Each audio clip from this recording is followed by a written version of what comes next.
ইরানের ড্রোন ও ব্যালিস্টিক ক্ষেপণাস্ত্রের সমন্বিত হামলা মার্কিন সামরিক ঘাঁটিকে কাঁপিয়ে দিয়েছে। মুহূর্তের মধ্যেই আকাশে ভেসে ওঠে ড্রোনের গর্জন, আর ঠিক তারপরেই ছুটে আসে ক্ষেপণাস্ত্র। একের পর এক বিস্ফোরণে কেঁপে ওঠে মার্কিন সামরিক ঘাঁটি। লক্ষ্য ছিল মার্কিন নজরদারি ও মিসাইল সতর্কতা ব্যবস্থার মেরুদণ্ড, প্রায় $500 মিলিয়ন ANTP-Y2 রাডার। এই রাডারই ছিল দূর আকাশে শত্রুর ব্যালিস্টিক ক্ষেপণাস্ত্র শনাক্ত করার প্রধান হাতিয়ার। ধ্বংসের ফলে মার্কিন প্রতিরক্ষা ব্যবস্থা এখন অচল প্রায়।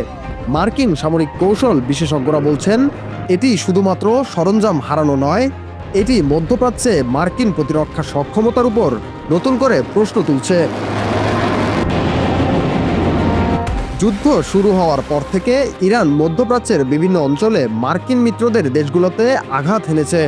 সংযুক্ত আরব আমিরাতের আল দাফরা বিমান ঘাঁটিতেও একই ধরনের হামলার দাবি করেছে দেশটি। লক্ষ্য আমেরিকার গুরুত্বপূর্ণ নজরদারি, রাডার এবং মিসাইল সতর্কতা অবকাঠামো গুঁড়িয়ে দেওয়া। স্যাটেলাইট চিত্র বিশ্লেষণে দেখা গেছে, যোগাযোগ ব্যবস্থা, রাডার অবকাঠামো এবং সামরিক স্থাপনায় উল্লেখযোগ্য ক্ষয়ক্ষতি হয়েছে।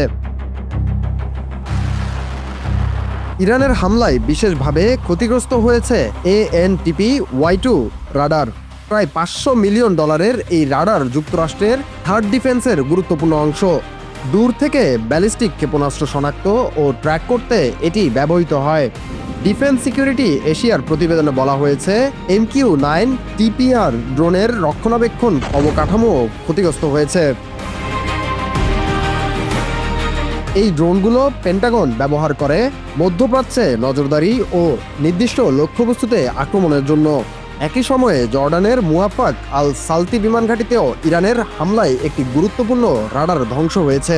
স্যাটেলাইট চিত্রে দেখা গেছে RTA কর্পোরেশনের তৈরি ANTP-Y2 রাডার এবং সহায়ক সরঞ্জাম সম্পূর্ণ ধ্বংস হয়েছে। রাডার ক্ষতিগ্রস্ত হওয়ায় এখন ক্ষেপণাস্ত্র প্রতিরোধের দায়িত্ব বেশি পড়বে প্যাট্রিয়ট ব্যবস্থার উপর। কিন্তু বিশেষজ্ঞরা জানাচ্ছে, PSC-3 ইন্টারসেপ্টর ক্ষেপণাস্ত্রের মজুদ ইতোমধ্যেই সীমিত। বিশ্বজুড়ে আমেরিকার মাত্র 8টি থার্ড ব্যবস্থা রয়েছে, প্রতিটির ব্যাটারি প্রায় $1 বিলিয়ন। এক রাডারের দাম প্রায় $300 million. Center for Strategic and International স্টাডিজের বিশেষজ্ঞ টম কারাকো বলেন, এগুলো অত্যন্ত বিরল কৌশলগত সম্পদ। এর ক্ষতি মার্কিন সামরিক কৌশলের উপর বড় ধরনের প্রভাব ফেলতে পারে।